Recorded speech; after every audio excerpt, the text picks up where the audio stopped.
Hi guys, I'm Ed from Gun Mart TV, and today we're having a look at the Sabatti Tactical EVO. Now these are brought into the UK by Range Right, and they stock quite a wide variety.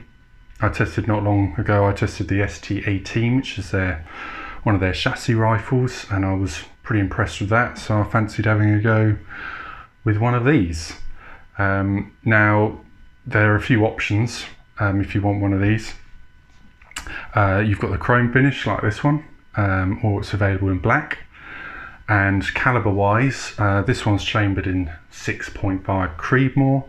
You've got a choice of 6mm Creedmoor, 308 Winchester, 300 Win Mag, and 284 Sheehan. So quite a nice selection.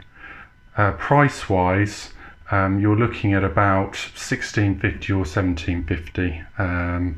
The higher price for the chrome version, so quite a competitive price bracket, so it just depends on what you're looking for. So feature wise, if we start at the front, we've got a pretty substantial barrel here. The Italian literature states it's about 27.5 inches long, but with the tape measure out it comes in at 26 inches basically. There's got no taper on it at all really, and it's got a 28mm diameter, nice visible thread protector, threaded 5/8, so you can fit a moderator if you want. The inside the barrel is Sabatti's multi-radial rifling, which is just a different take on traditional rifling. They claim better velocity figures and easier cleaning, longer barrel life, etc. We've managed to prove several times that velocity is quite good compared to other barrels of similar lengths on different brands of rifles. So the past few Sabattis we've tested have shown greater velocity because we often use the same ammunition. I use a lot of Remington match or Barnes match. So I've got data on quite a few rifles and barrel lengths for that particular cartridge.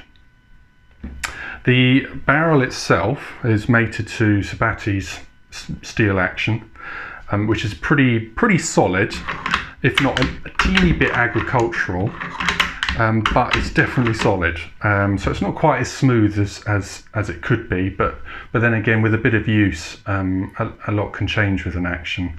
It's just like, the old CZ rimfires and things. When you first got them, they were pretty agricultural, but then they soon slicken up with a bit of use. So that's that.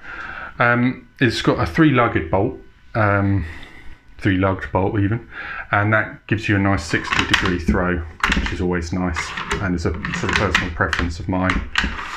And it's got these sort of spiral flutes in, but they're more sort of for aesthetics, but it is a difference from the Sabatti ST18, which I've tested previously.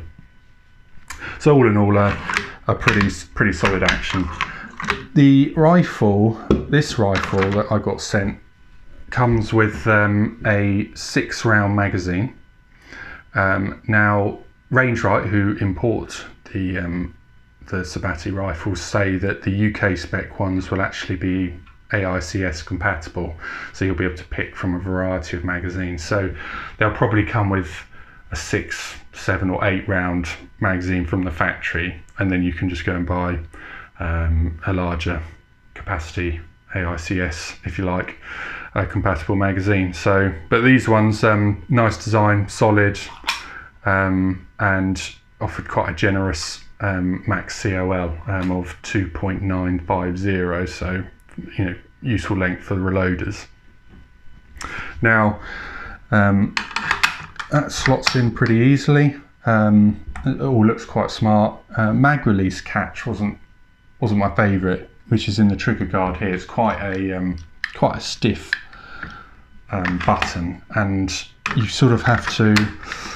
It's sort of a two-handed operation. So if you're prone and supported, you sort of have to press. It doesn't fall out just by pressing the button. You have to have another hand. But because that's so stiff, you can't really do that just by pushing your fingering, and then some of that you have to use 2 hands. So that's worth considering. But if the UK spec ones are coming with AICS, then maybe they'll have a different magazine catch system. We'll have to wait and see, I guess. If we come to the trigger, I really like the one on the SD18. That was really nice. This is a 3-lever match type. It's very light from the box. This one is £1 10 ounces, and it's single stage, but I mean it's very light. You wouldn't want that. You wouldn't want that on a field gun. That's a bit too light for that, but perfect for target use. So top marks on the trigger. That's really smart. If we get to the stock now, which they describe as a reinforced fiberglass filled nylon stock, and I must admit it's a solid stock. There's no flex in it whatsoever. So obviously with this rifle they're not too worried about weight either, so I'm not sure what it weighs on its own, but it's substantial in its construction. The design, as you can see, is clearly target orientated. Again, they've used the term tactical in the name of the rifle, but I don't consider it a tactical rifle. The stock itself shows a nice long fore end, nice and wide. It's smooth underneath, doesn't come with sling studs, front or rear. You do get some nice stippling on the sides, but the wide and flat underside means it works well with bags or mechanical rests, so that it can move freely with recoil. If we come to the vertical pistol grip here, it's ambidextrous, slight palm swell, and shows the same stippling as at front.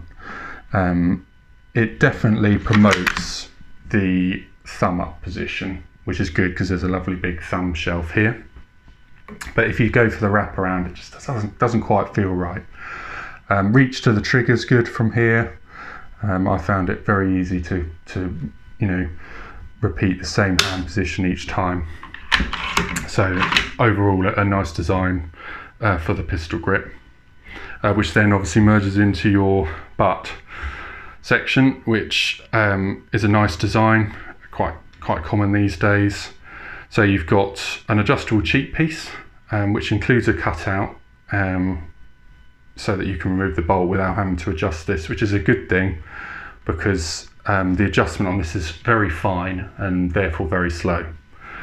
Very easy to operate. Undo the 2 locking nuts here by hand, and then there's a horizontal wheel here that can be accessed from both sides, and you literally just wind that, and then when you've chosen your height, you just tighten those up, and it's solid. So a nice design there, very comfortable in use. You get about 1.7 inches of adjustment range there, which is plenty. Length of pull, including this rubber butt pad, is 13.5 inches, and they do provide a 1/2 inch spacer, so you can get it up to 14. I'm not quite sure if you can fit multiple, but the fact that you can get it up to 14 inches is quite good. The design incorporates a nice hand stop here, which is quite a generous proportioned one, so that your non-firing hand can pull the rifle into your shoulder, and then that works well with the bag ride, if that's what you want to call it. Flat area here, which is about 4 inches in length, no sling studs, so it doesn't interrupt the recoil, and that works well with one of the rear bags with the bunny ears. So for the test, I fitted this Konus Pro F30 832 by 56 scope, which range right sent the rifle. That's fitted with some Konus quick release mounts. So I got down to it at printing some groups at 100, 110 yards, 100 meters, with a variety of ammunition, which I've used in previous tests, so I know what to expect. So the ammunition I used was Remington Match 140 grain, Barnes Match 140 grain, some Stella and Bellot soft point, that's 140 grain as well, so more of a hunting round. And I also did some use of my reloads as well, which was just 139 grain Le Persina Irisum RS62. So I did several groups with all the ammunition just to see, and what initially surprised me when I put all the results together was that all of them basically shot 1/2 inch or under, making this probably one of the most consistent test rifles that I've had on test, because you normally find it loves something and hates something, whereas this seemed to work well with everything. On the flip side of that, I actually expected some slightly tighter groups from the match ammo, as the Remington match, for example, has been a solid performer for me in nearly every 6.5 Creedmoor rifle. It wasn't a surprise that my reload was the winner. That managed a 0.37 inch group, all 5 round groups. So it's nice because it means if you are shooting factory ammunition, you're going to get perfectly adequate performance to enjoy shooting steel or whatever you want to do, long range target shooting, etc. And then if you're going to reload for it, which in reality I think most people will do, then the performance is clearly there. So that was nice. The second thing that surprised me was actually the speed that I was getting was not as much as I was hoping for from a 26 inch tube and the multi-radial rifling. So the Remington match, for example, that was 2.705. Well, I've had 2.750 out of 24 inch barrels. Barnes match was 2.678. Again, I would hope for mid-range 2.750, something like that. The Seller and Bellot soft point was 2.678. Again, I would hope for 2.700 over that. And my reloads, well, they're quite sedate anyway. They were doing 2.650, so they were about roughly what I wanted anyway. So obviously it was reasonably cold, but not as cold that I would expect to lose sort of 50 feet per second. So the barrel was a bit slow, but every barrel's different at the end of the day. And you're still, like I said, with a reload, you're going to be able to tailor it and get that velocity up anyway. So overall performance was pretty solid. I tried it with and without the moderator. I shot my best group with the moderator on, which was that 0.37 inch group.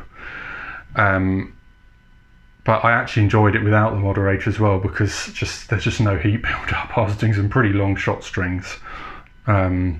So that was refreshing, because I'm so used to the moderator getting hot and then heat haze and you can't see what you're doing anymore.